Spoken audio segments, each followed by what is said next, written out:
Querido, você pode sentar, em nome de Jesus. Antes de nós entrarmos na palavra aqui, nós queremos aproveitar que é o momento de ceia. E eu quero só alertar a Igreja de Cristo sobre algo que tem acontecido e é realmente assustador. E a Igreja de Cristo precisa estar esclarecida, irmãos, em algumas coisas. Eu quero falar sobre os cassinos virtuais, as bets. Preste atenção no que eu vou dizer. Hoje existem 173 bets autorizadas no Brasil. Por conta dessas autorizações, o Brasil saltou para o 3º lugar no mundo em apostas online. Perde apenas para os Estados Unidos e Inglaterra. Só que qual o detalhe? Os Estados Unidos e a Inglaterra são países de primeiro mundo, são países ricos. E o Brasil vem logo depois na lista, em 3º lugar no mundo inteiro, sendo considerado um país de terceiro mundo. Agora, olha só, os gastos com apostas online já ultrapassam 50 bilhões de reais. Ou seja, pessoas que gastaram com apostas online já ultrapassa 50 bilhões de reais. 25% do tráfego, preste atenção nisso, o tráfego global da internet, 25% de todo o tráfego global da internet foi representado pelos brasileiros que acessam as bets. Isso é muita coisa, assustador. Desde 2019, o consumo de apostas online no Brasil teve um crescimento impressionante de 281%, atingindo 2 bilhões de minutos consumidos por mês e 42,5 milhões de usuários únicos em junho de 2023. E isso causou o quê? Endividamento. Os bancos estão preocupados, está saindo do controle. Por quê? Uma pesquisa recente indica que mais de 1,3 milhões de brasileiros já têm dívidas em atraso devido aos cassinos online e às apostas esportivas. Alguns estudos apontam que esse número pode chegar a 2 milhões de brasileiros que passaram a dever por causa das bets. Então, uma pesquisa que foi feita agora do e-investidor/Estadão revelou que 86% das pessoas que apostam têm dívidas e 64% estão negativadas no Serasa. E o Serasa, por conta disso, através de uma parceria com o Instituto Opinion Box, mostrou que 57% dos endividados, preste atenção, que já apostaram ou apostam online, atualmente não estavam inadimplentes antes de começarem a apostar. Ou seja, tem gente apostando para querer dinheiro rápido, o caminho curto, pegar atalho para pagar dívida, mas ficaram mais endividados do que antes. Isso demonstra uma clara correlação entre o início das apostas e o endividamento. Isso é coisa séria, irmão. Sabe por quê? Deus não é mágico, Deus é construtor. A vida é dura, a vida tem que ser com trabalho. A gente constrói as coisas com muito trabalho, com dedicação. E todas as vezes que alguém quer pegar atalho, e a gente falando sobre apostas, isso está na nossa mão, é num clique. Toda hora você está vendo o Instagram, rolando alguma coisa, vem alguma coisa, de algum famoso, fazendo propaganda ou alguma coisa, para que você aposte lá. Então está muito fácil, e tem muita gente caindo. Deixa eu te falar uma coisa, cristão não aposta, cristão não joga. Em nome de Jesus, Deus vai te abençoar através da sua dedicação, do teu trabalho com excelência. Aí Deus vai realizar coisas maiores na sua vida. Creia em Deus, não tente pegar atalhos. Eu estou com uma dívida, e de repente alguém fala, olha, 1 milhão na sexta-feira, e você aperta o botão para apostar R$19. Hoje é 19, amanhã é 20, depois é 100, 150. E isso não para, porque isso vicia. E nós precisamos alertar a igreja de Cristo, irmãos, porque a coisa está séria. E tem gente entrando na mão de agiotas, na mão de pessoas aí, porque estão endividados. Em nome de Jesus, confie em Deus, faça o seu trabalho com excelência, se dedique àquilo que você ama, e Deus vai te honrar. Posso ouvir um amém? Da igreja de Cristo? Aleluia. Agora abra sua Bíblia comigo em Juízes capítulo 8. Nós vamos ler um texto aqui. Essa palavra que eu vou ministrar hoje é uma palavra que nós pregamos há 11 anos atrás, ainda 12 anos atrás, ainda em Guaratuba. Estávamos mudando para cá. E sabe aquelas palavras que pegam a igreja inteira e todo mundo fala da palavra? Esse é o tipo de palavra que nós ministramos há 12 anos atrás. E 3 anos atrás eu ministrei ela novamente. E claro que Deus tem coisas novas para nós, mas é interessante que a gente começa a pegar os sinais, né? Então alguém fala a mesma coisa, o outro fala, alguém fala de novo, aí você, opa, Deus está querendo que nós possamos falar novamente desse texto. Então, Juízes capítulo 8, o povo da noite está comportado, eu vou conseguir pregar tudo, aleluia. Versículo 4 de Juízes capítulo 8. Gideão e seus 300 homens, já cansados, mas ainda perseguindo, chegaram ao Jordão e o atravessaram. Em Sucote, disse ele aos homens dali: eu peço a vocês um pouco de pão para as minhas tropas. Os homens estão cansados, e eu ainda estou perseguindo os reis de Midian, Zebá e Salmuna. Os líderes de Sucote, porém, disseram: ainda não estão em seu poder Zeba e Salmuna. Por que deveríamos dar pão às suas tropas? E assim replicou Gideão: quando o Senhor entregar Zeba e Salmuna nas minhas mãos, eu rasgarei a carne de vocês com espinhos e espinheiros no deserto. Dali ele subiu para Peniel ou Penuel. Ele fez o mesmo pedido aos homens de Peniel, mas eles responderam como os de Sucote. Aos homens de Peniel ele disse: quando eu voltar triunfante, destruirei esta fortaleza. Ora, Zeba e Salmuna estavam em Carcor, e com eles cerca de 15.000 homens. Repita comigo: 15.000 homens. Estes foram todos os que sobraram dos exércitos dos povos que vinham do leste, pois 120.000 homens que portavam espada tinham sido mortos. Gideão subiu pela rota dos nômades a leste de Nobá e Jogbeá e atacou de surpresa o exército. Zeba e Salmuna, os 2 reis de Midian, fugiram, mas ele os perseguiu e os capturou, derrotando também o exército. Amém. Obrigado, Jesus, pela tua palavra aberta diante de nós. Fala com a tua igreja reunida aqui nesse lugar. Nós te celebramos, Pai. Obrigado porque nós estamos ao redor da mesa que tem tudo o que nós precisamos.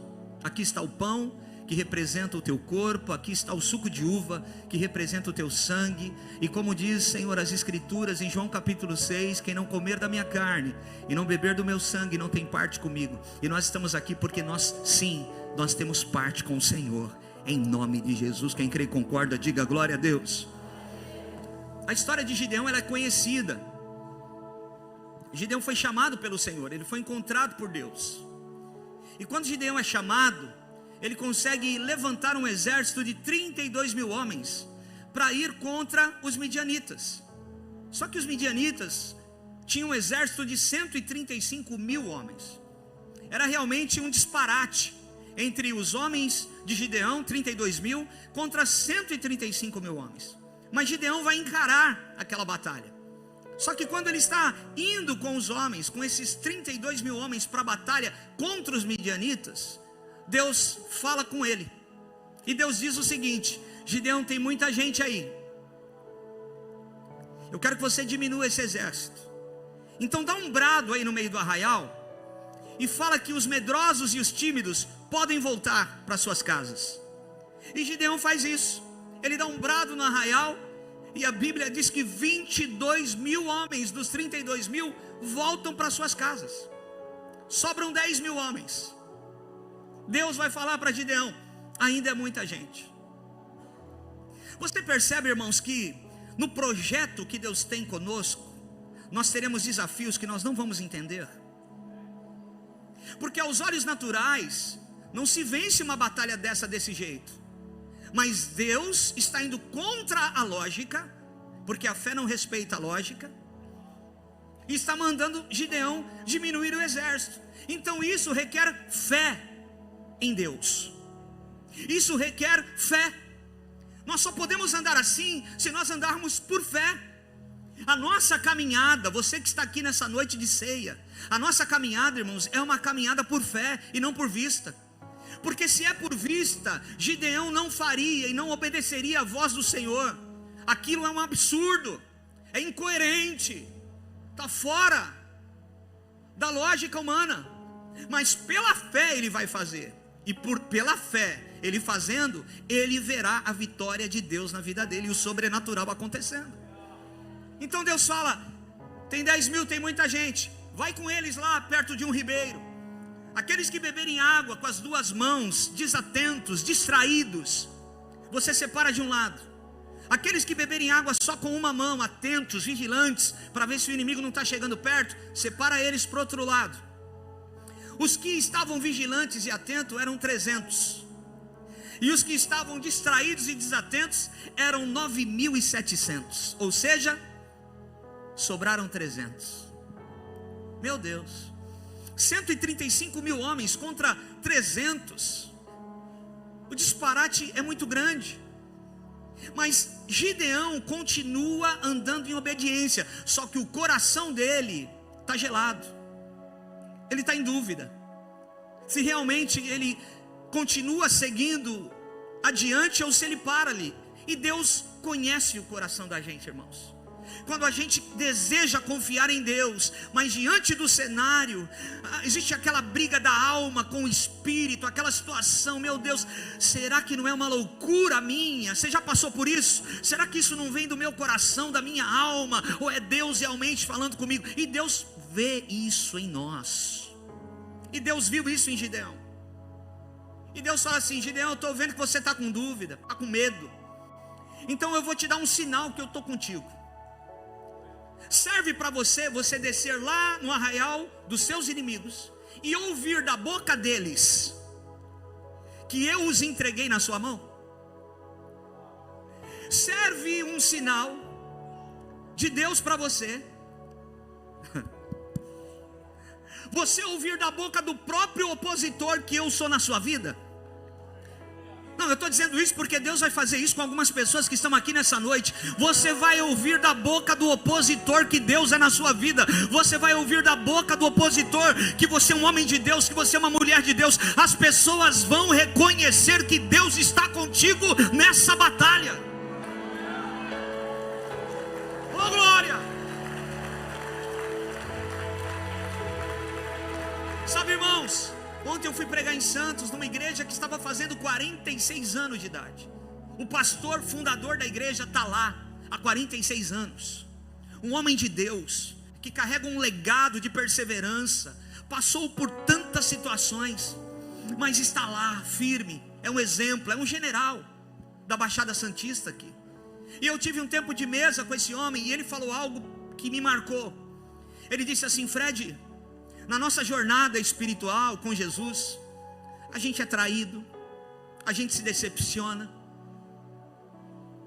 a gente vê situações terríveis, uma oposição, mas chega uma hora que Deus fala: basta, boa velhice.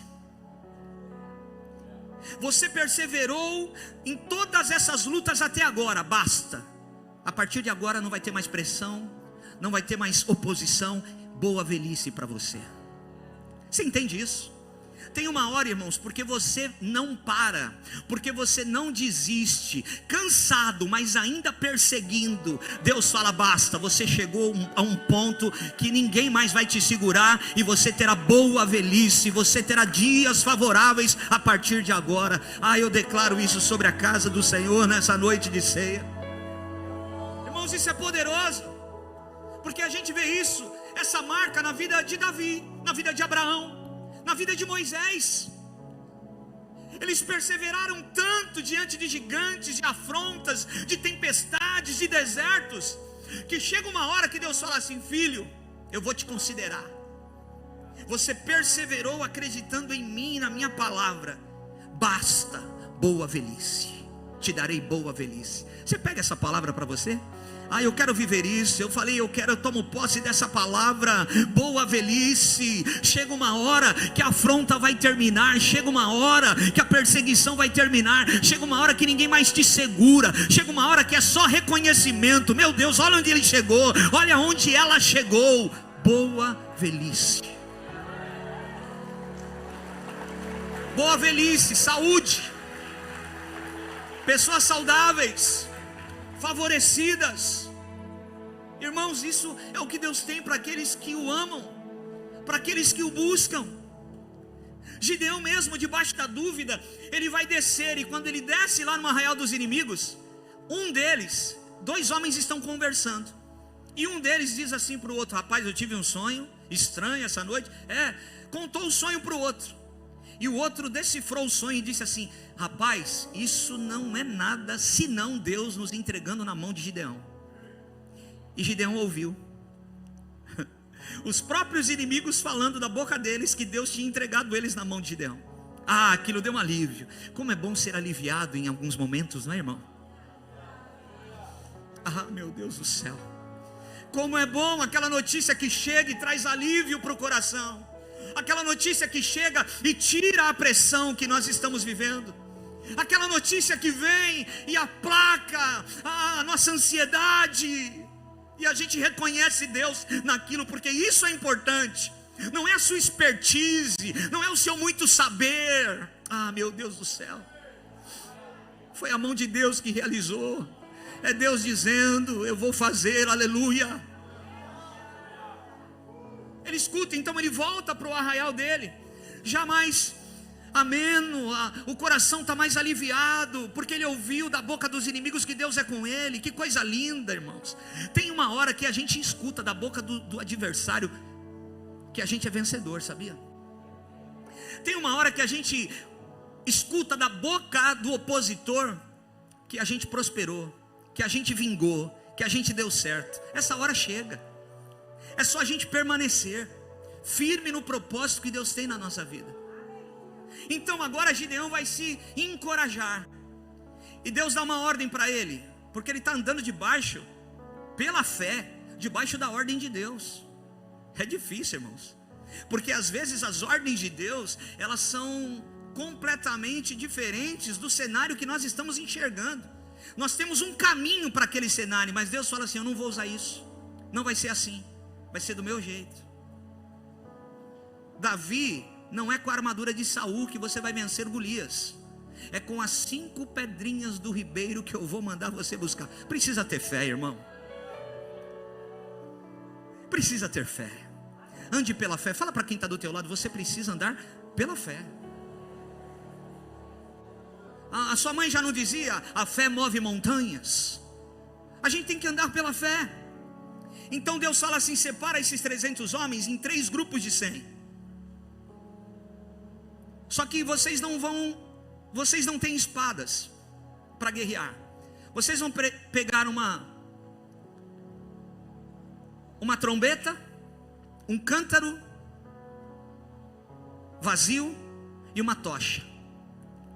3 elementos que não tem nada a ver com guerra, não tem nada a ver com uma guerra de espada entre homens, mas tem a ver com guerras espirituais.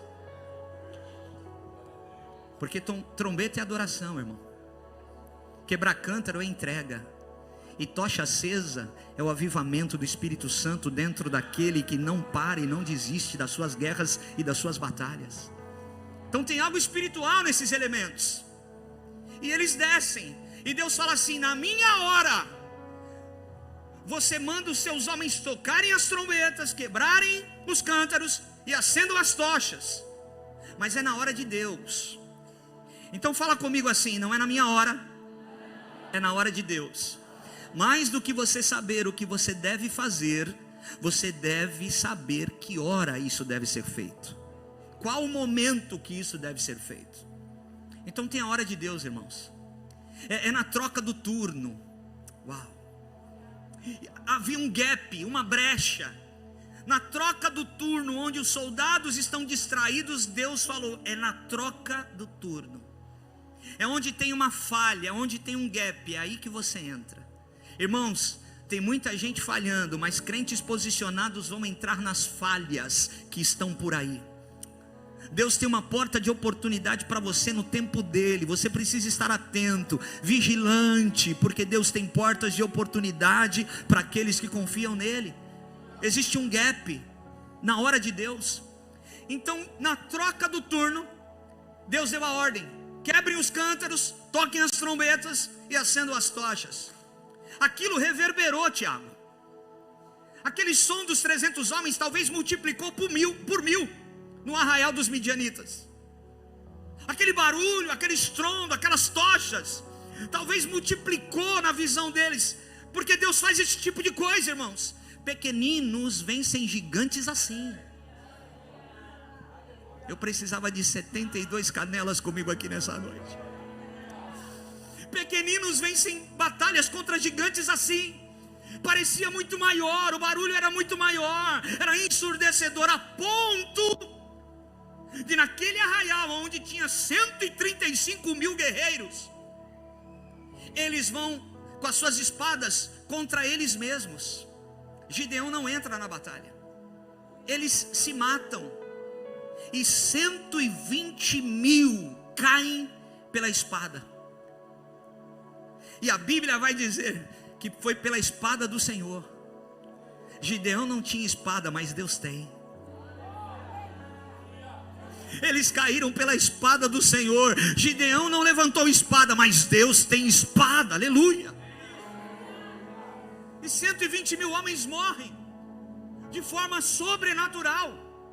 A batalha é vencida. Só que, irmãos, que grande batalha foi vencida. Mais de 80% talvez do exército dos midianitas foi vencido naquele momento. E é aí que está um problema, que muitas vezes a gente recorre nele. Qual é? Quando depois de uma grande vitória que você tem, a gente afrouxa, a gente relaxa. Você pagou aquele boleto alto, correu. Vou falar, ou é só comigo que acontece? Correu para pagar aquele boleto alto. Aí você dá aquela relaxada. Está parecendo corretor quando faz venda, some da imobiliária. Relaxa. Não, a batalha, o projeto que Deus tem na sua vida, ele precisa se completar 100%, e você precisa ter consciência disso. Deus não vai parar com 80% de vitória. Deus vai parar quando completar 100% da vitória. Agora nós precisamos ter essa consciência, que Deus está querendo nos levar até o final, até a concretização do propósito. E muitos de nós afrouxamos a corda, relaxamos depois de uma grande vitória. Gideão poderia ficar muito contente, voltar para o arraial, falar: quer saber, 15 mil fugiram, os 2 reis Zeba e Salmuna fugiram também, mas a vitória foi, mais de 80% do exército foi destruído pelas mãos do Senhor de forma sobrenatural. Vamos ficar aqui. Eles iam se reorganizar, o exército inimigo ia crescer novamente e ia vir contra Gideão. Ainda que você tenha tido uma grande vitória no seu métier, naquilo que você faz, não pare.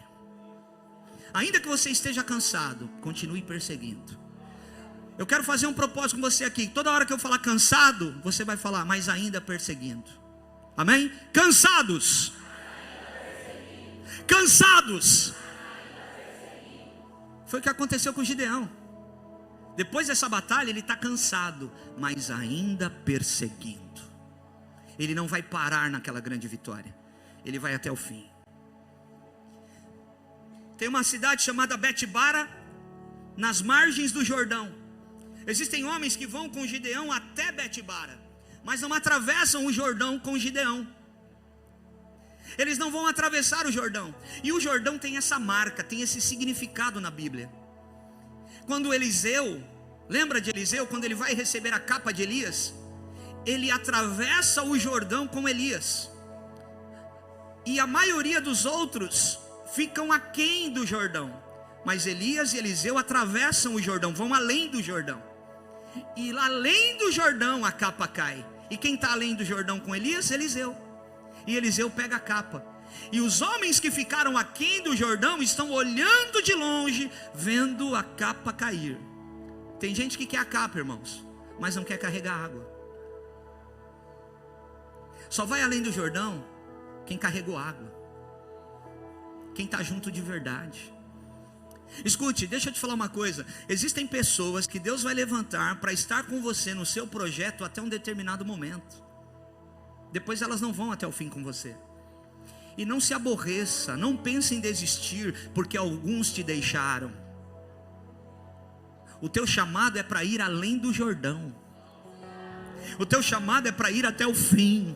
Então olha para mim, Canela, em nome de Jesus. Tem coisas que te aborreceram, tem pessoas que te deixaram. Se nós estivéssemos aqui e aquele pastor general de ontem falava comigo: Fred, se eu tivesse parado, e eu pensei em parar muitas vezes, pensei em desistir muitas vezes, porque alguns me deixaram, mas eu não parei, porque o Senhor tinha um projeto ainda maior. Eu quero liberar essa palavra sobre a sua vida. Deus tem um projeto sobre a tua vida. Vá até o fim, ainda que alguns tenham te deixado.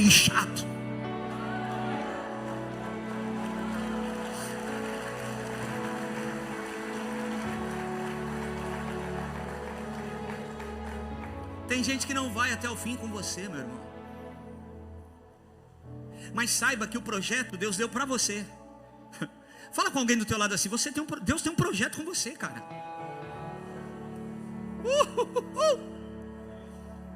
Deus tem um projeto, irmãos, que a maior prova que Deus tem um projeto na tua vida é você estar aqui numa noite de ceia, em comunhão na casa do Senhor. Esse é o sinal que Deus tem um projeto com você. Agora, se o projeto é teu, não pense que todo mundo terá a consciência do projeto que você deve ter. Se o projeto é com você, não pense que todo mundo vai estar na intensidade que você deve estar. Isso é coisa séria, meu irmão. Não cobre, não terceirize, porque às vezes Deus deu um sonho para você. O projeto é teu, e tem gente que não está naquele nível com você no projeto.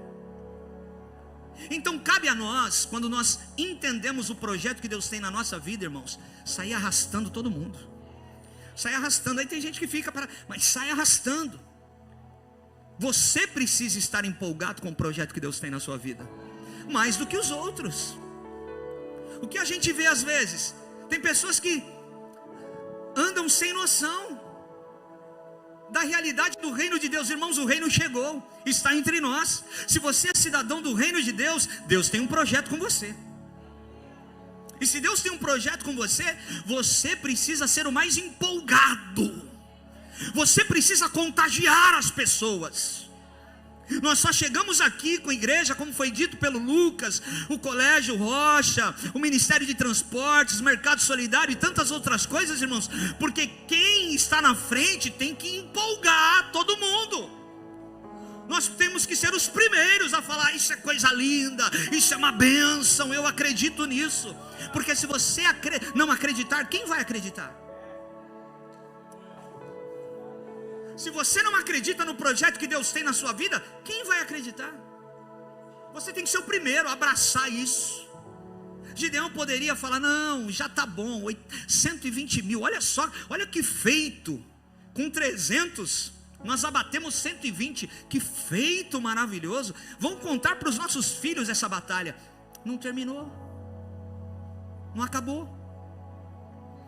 Fala para quem está do seu lado: cansado, mas ainda perseguindo. Cansados. Irmãos, existem duas armas poderosas para a gente perseverar, mesmo cansado, continuar perseguindo. Cansado, mas ainda perseguindo. Aí, ó. Existem duas armas poderosas. Olha para mim, presta atenção. Quem nunca viu criança mexer em violão, diga aleluia. Atos capítulo 6, versículo 4 diz assim: quanto a nós, nos consagraremos na oração e no ministério da palavra. Não diz ministério da oração e palavra, diz nos consagraremos na oração e no ministério da palavra. Então, se dedicar à oração é um ato que todo cristão deve fazer. Nem todos vão subir numa plataforma como essa e pregar o evangelho no microfone, irmãos. Isso não é para todo mundo. Mas orar é função de todo crente. A oração te deixa sensível. A oração faz com que você acredite no que Deus colocou nas suas mãos.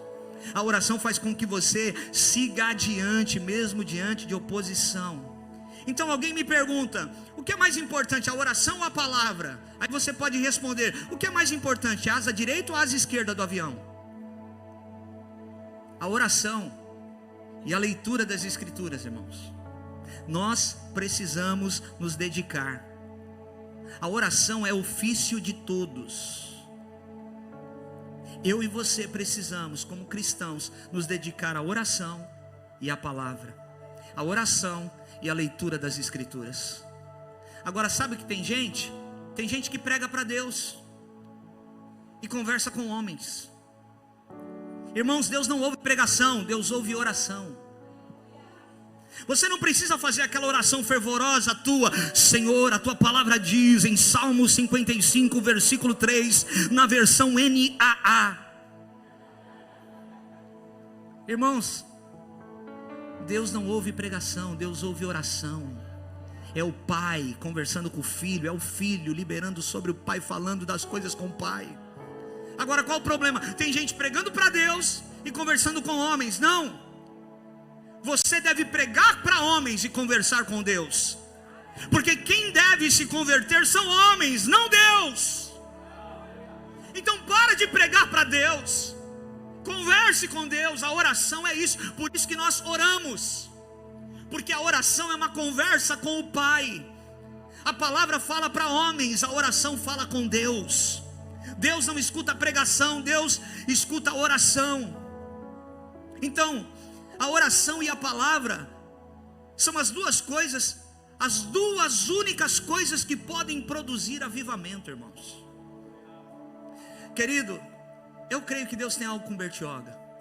Eu vi uma pesquisa aí que Bertioga é a cidade litorânea aqui do litoral paulista com maior potencial imobiliário. Oh, aleluia, que Deus prospere Bertioga. Ore por Bertioga. Aliás, põe a mão no teu coração por um minuto. Eu quero que você libere palavras de bênção sobre a nossa cidade. Que o Senhor cure a nossa cidade, que o Senhor possa converter corações, que aqueles que estão em caminhos perversos encontrem Jesus, que a nossa cidade seja conhecida pela prosperidade, pela bênção, que os comércios sejam favorecidos, que aqueles que são comerciantes, empresários, construtores, que aqueles homens que estão envolvidos, Senhor, profissionais liberais, aquele que tem a sua loja, o seu comércio nessa cidade, que o Senhor possa prosperar em todos os sentidos, que o Senhor guarde os quatro cantos da nossa cidade, Pai, as fronteiras de Bertioga, do Caruara até Boracéia 2, Pai, que sejam encontrados em Ti, e que todas as pessoas que dependem dessa terra vivam leite e mel. Em nome de Jesus nós oramos e abençoamos a terra que o Senhor nos plantou. Bendito seja Deus.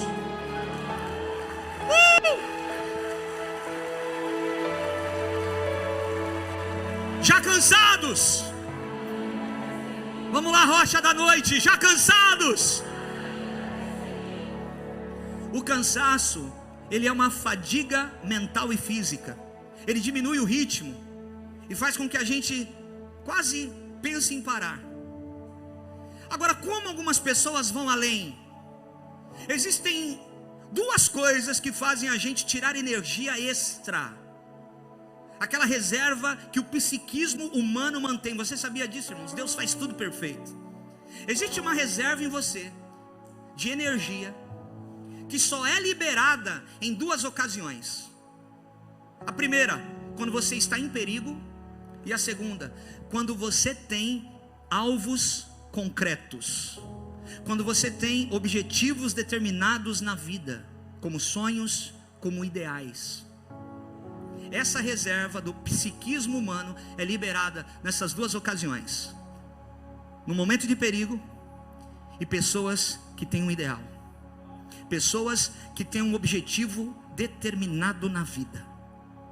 Eu me lembro, eu já passei aqui alguns anos atrás o vídeo daquela mulher Gabrielle Anderson nas Olimpíadas de 84, aquela mulher que chegou na linha final exausta, o corpo já não respondia, toda entraviada.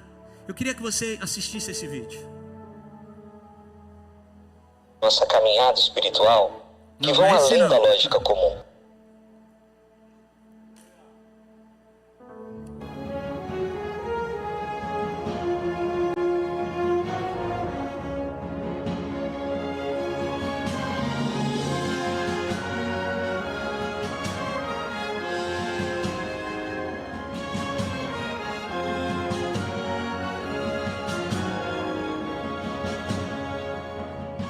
Quem lembra dessa cena? Você já viu em algum lugar? Deixa eu te dizer uma coisa. Quem lembra quem ganhou essa prova?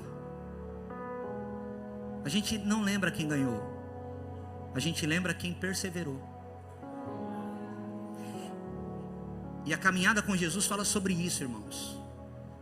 Não é ao primeiro lugar, é ao que vencer, aquele que cruza a linha de chegada. Ninguém lembra quem venceu em primeiro, em segundo, em terceiro lugar essa prova, mas todos lembram desse episódio de superação, de alguém que foi além, cansado. Apocalipse capítulo 3 versículo 21 diz: ao vencedor.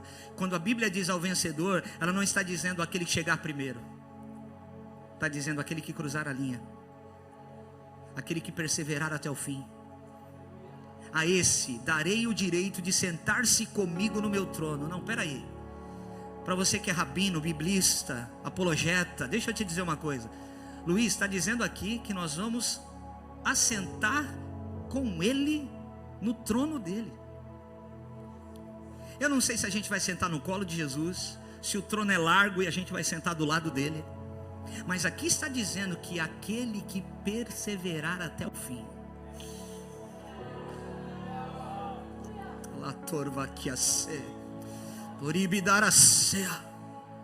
Aquele que perseverar até o fim, que permanecer crendo, a esse darei o direito de sentar-se comigo no meu trono, assim como também eu venci e me assentei com meu Pai no trono dele. Quem tem ouvidos ouça o que o Espírito diz às igrejas. Não importa quem vai chegar primeiro, importa quem vai chegar até o fim. Fala para quem está do seu lado: persevere em fé. Você é daqueles que fica aquém do Jordão ou é daqueles que vai além do Jordão? Essa igreja só chegou aqui nesse lugar, e eu sei, e a gente recebeu uma palavra esses dias, e essa palavra que nós recebemos tem a ver com a sua vida. Você que é membro da Rocha Church, a palavra que eu recebi de uma profeta foi o seguinte: bem longe daqui, que só acompanha a gente pela internet, que tudo que Deus fez não é nada perto do que Ele ainda vai realizar através dessa igreja aqui. E essa igreja não são as paredes, essa igreja é você. Você pega comigo essa palavra? Eu acreditei, eu agarrei, eu peguei aquela palavra, pastora TT. Eu creio, nós já vivemos coisas extraordinárias e só chegamos até aqui porque teve gente nessa casa que não ficou aquém do Jordão. Teve pessoas nesse lugar que continuaram acreditando, mesmo diante dos desafios que nós passamos como igreja, mesmo diante das lutas que nós vivemos como igreja. Mesmo diante de momentos que eu e a minha família fomos assolados, teve gente que falou: nós vamos com vocês além do Jordão. Nós não vamos ficar aquém do Jordão. E só quem vai além do Jordão vive o milagre.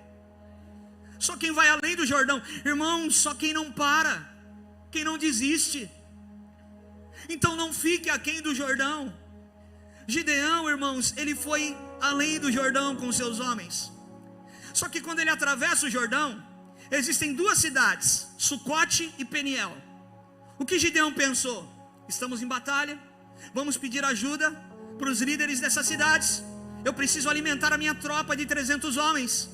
E ele para em Sucote, e ele fala assim: me ajude com pão para a minha tropa, porque eu estou perseguindo Zeba e Salmune e os 15 mil homens que sobraram.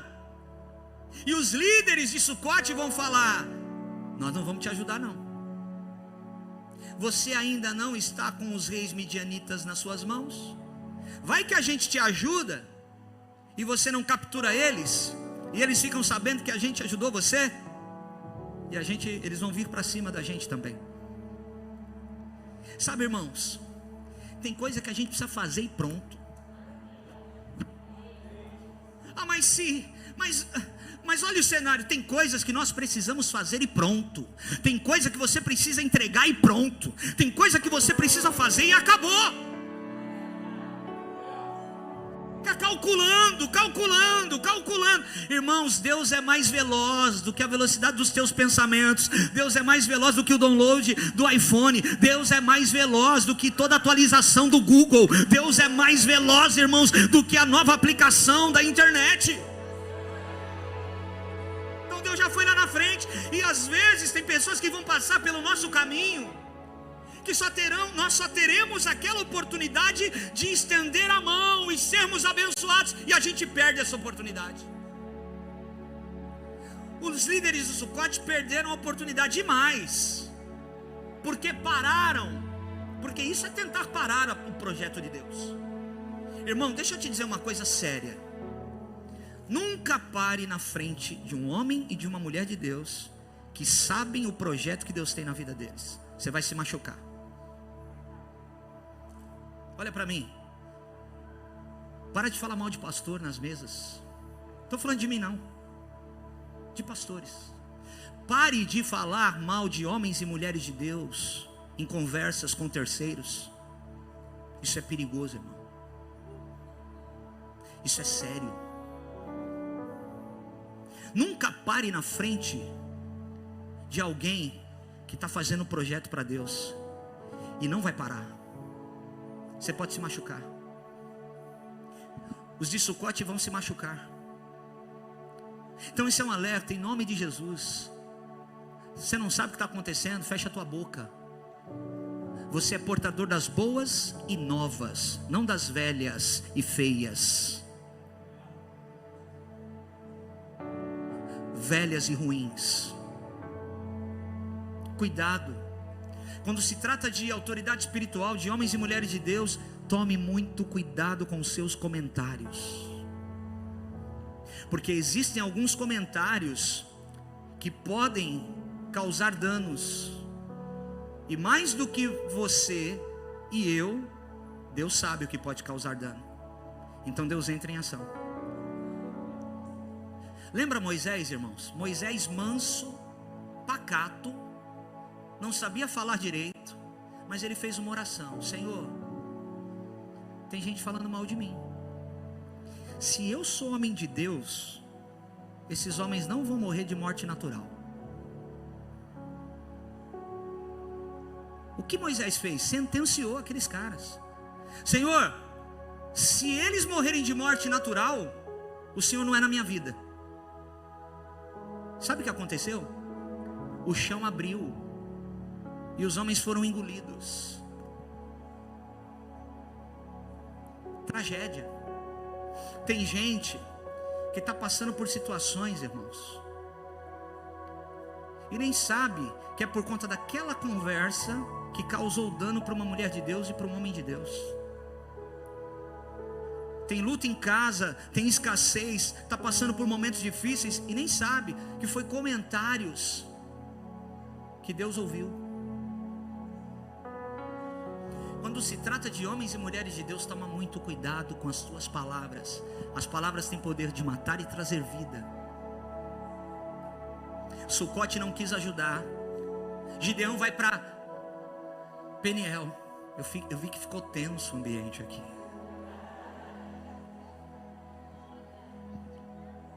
Ele vai na outra cidade. Gente, os caras não quiseram nos ajudar. Vocês podem dar pão para minha tropa, alimento para os meus homens. Os caras de Peniel falaram a mesma coisa. Não, vamos se meter nisso não. Vai que você não consegue capturar. Sabe o que Gideão fala para eles? Eu vou voltar vitorioso. Eu vou triunfar. Eu vou voltar triunfante. E quando eu voltar para cá, não vai sobrar pedra sobre pedra. Não é sabor de mel, mas é alguém que sabe o que carrega, e sabe o projeto de Deus que tem na vida, e sabe que será vitorioso na força do Senhor. Irmãos, olha para mim, a tua fé pode te levar aonde a tua lógica não te leva. Ei. Gideão vai e continua perseguindo. E sabe o que a Bíblia vai dizer, querido?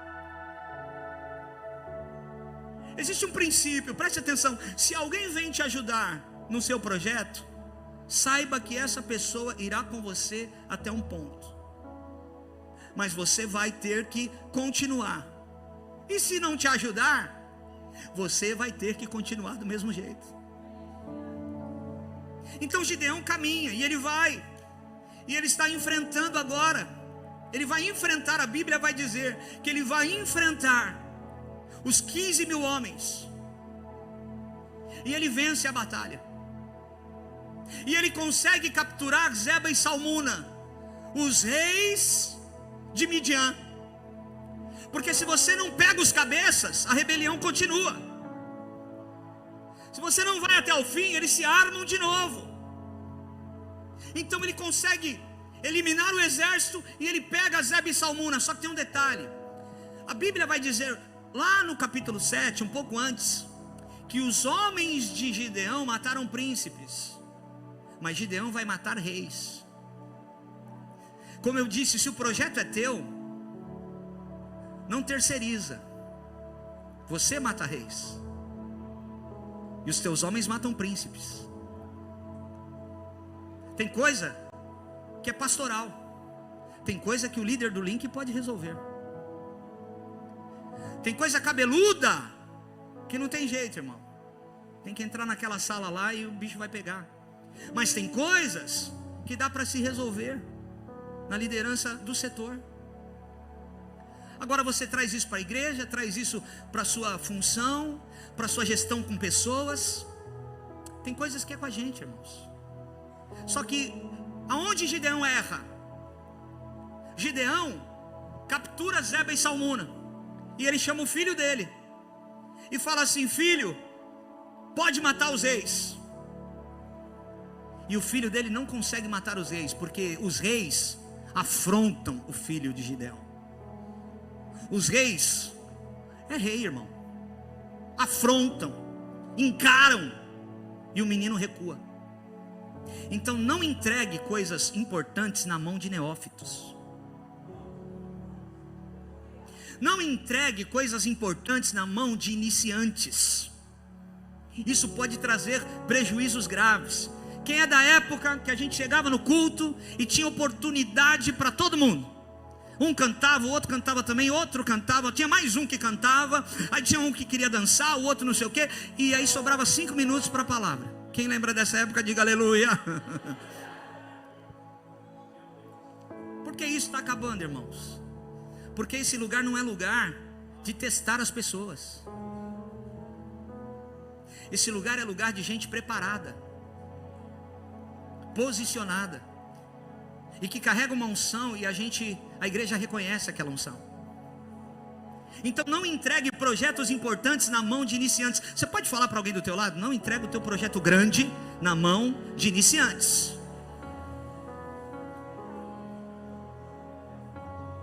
Quem está me entendendo, diga aleluia. Agora, Eu estou terminando, o pessoal do louvor pode subir, preste atenção nisso, irmãos. O menino não consegue matar os reis, Jerônimo. E aí Gideão tem que entrar em ação. E Gideão faz o que tem que ser feito. E ele mata os reis midianitas. Porque tem coisa que é você. O varão, o governo do lar, tem coisa que é você. O Canela, o homem de Deus, tem coisa que é você. O mulher de Deus, naquilo que você lidera, naquilo que você faz, naquilo que você está à frente, tem coisa que é com você. Os seus matam príncipes, mas você tem unção para matar rei. Tem coisa que é com você. Para tudo, deixa eu ir lá resolver. Tem coisas que são assim que serão solucionadas. E escute uma coisa. Quando a gente foge de resolver assuntos importantes, aquilo só vai crescendo. Mas quando você encara e se posiciona, mesmo diante de algo que é difícil para você, você tem que sair da sua zona de conforto para resolver. Mas você se posiciona e encara. Naquele momento, você recebe uma unção de resolução. Sabia disso? Entendeu o que eu falei? Todas as vezes que você não foge, porque você não é fugitivo, você é filho. Para de fugir. Para de fugir dos problemas. Para de fugir das ligações importantes. Para de fugir de situações que você precisa encarar e resolver de vez. E quando você se posiciona para resolver, você recebe de Deus uma unção de resolução. Deus olha e fala assim: porque você se posicionou, eu sou contigo, agora você vai conseguir resolver essa situação. Levanta a tua mão, deixa eu liberar uma palavra sobre a sua vida. Pare de fugir, você não é fugitivo. Se posicione em Deus, encare a situação de frente e receba uma unção de resolução, para que você possa seguir até o fim com Jesus. Aleluia.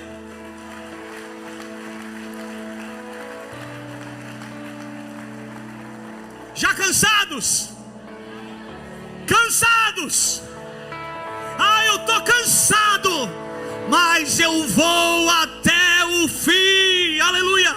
Você pode dar glória a Deus, celebrar o Senhor e ficar de pé comigo. Bendito seja Deus. Levanta a tua mão para adorar o Senhor. Orianda la seria.